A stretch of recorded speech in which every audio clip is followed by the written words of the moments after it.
You can escape a room, a country, even a lifetime of circumstances and physical boundaries. But can you truly escape your own mind, the very core of your being and perception? Every second of every day, you're trapped inside a cage made not of physical walls or tangible barriers, but of your own thoughts. And the scariest, most profound part of this realization, you, and only you, built this intricate prison yourself, brick by mental brick. Your brain is an incredibly active organ, creating more than 6,000 distinct thoughts every single day. However, a vast majority of these thoughts aren't new or original. They are recycled fragments of old fears, lingering regrets, and deeply ingrained memories.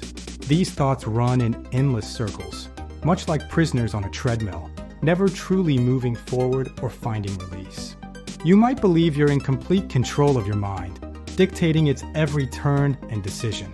But what if the opposite is true? What if your thoughts are actually in control of you, guiding your actions and perceptions without your conscious consent?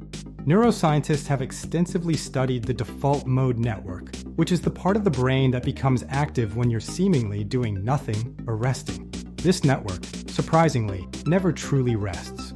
It constantly replays familiar stories about who you are, what you've lost, and all the potential things that could go wrong in your life, creating a continuous internal monologue.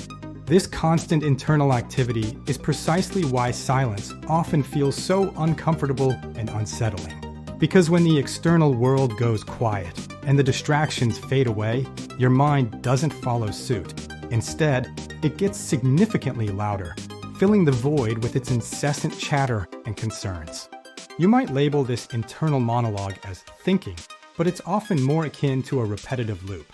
You find yourself replaying conversations that concluded years ago, dissecting every word and nuance.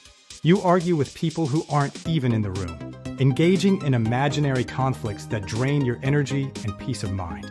You meticulously plan futures that, in reality, may never arrive, investing emotional energy into scenarios that are purely hypothetical.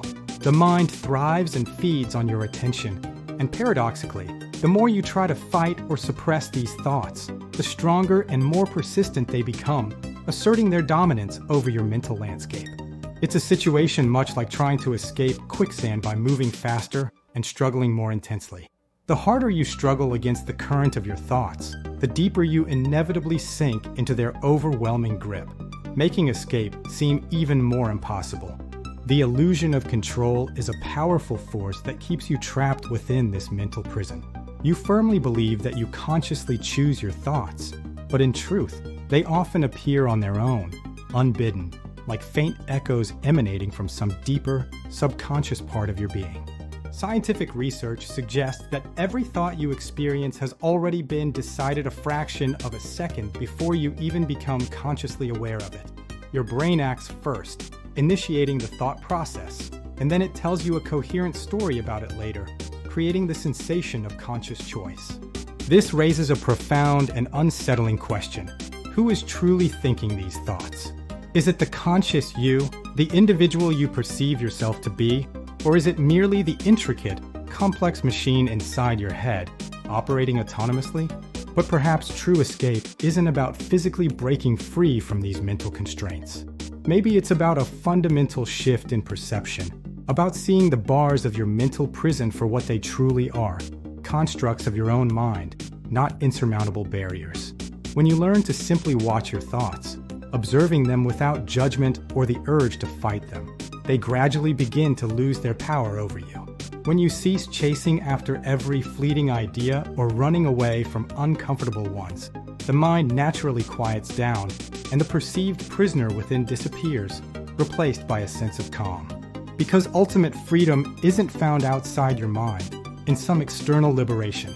It's the profound and liberating moment you realize that the door to your mental prison was never actually locked. It was always open, waiting for you to step through.